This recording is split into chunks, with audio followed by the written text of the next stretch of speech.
African American churches have played the role of gathering place, a place of community, a place of harnessing talent and resources and labor, and also a place of advocacy. As we continue Black History Month, we continue the journey to celebrate African American trailblazers in the Shenandoah Valley.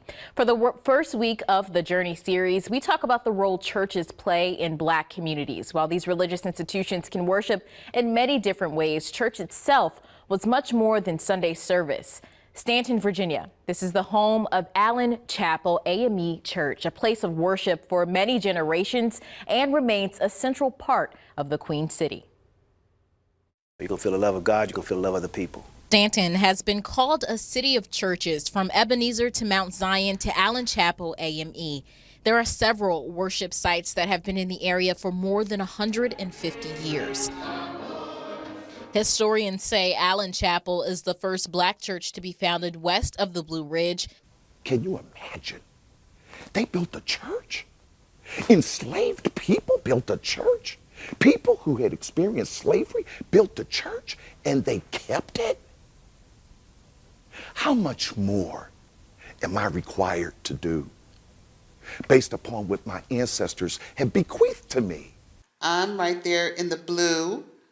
That's my cousin Sonny. Elizabeth Williams and Linwood Bundy Jr. grew up in the church and say it has been a vital part of their upbringing. In providing not just me, but people around in this neighborhood and around the community of having that spiritual basis. Did I go every Sunday? Did I go every month? Did I go every year? No. But church was always fun because anytime I needed, you know where your graces come from, because I was raised in church, so I know where to go back when I needed something, you know, to go on your knees and pray. So I knew about the church. I knew the foundation of it. Now, beyond the walls of Allen, scholars have said churches in Black communities all over have offered the people numerous opportunities and resources. They carry the weight of basically every aspect of Black life, and this only becomes more pronounced as we move to the end of the 19th century, the imposition of Jim Crow, where Black churches become the movie theater, the bank, or the mutual aid society, the social center, churches, in addition to becoming sort of political spaces. While the number of people attending Sunday service has gone down, these places of worship continue to be a force in the communities they serve. If you've had one booster already, you can get a second now, you know that. Helping people get food, helping people get access to banking services and financial services. And even in voting, we still see in some communities. One of the things we find in Black churches is that they do become these kind of local sites of organizing and really tending to the needs of community in the aftermath of the civil rights movement. They're doing some of the same work in terms of political organizing, housing, education, educational access, but it's happening more so at the local level and sort of in a revitalized way.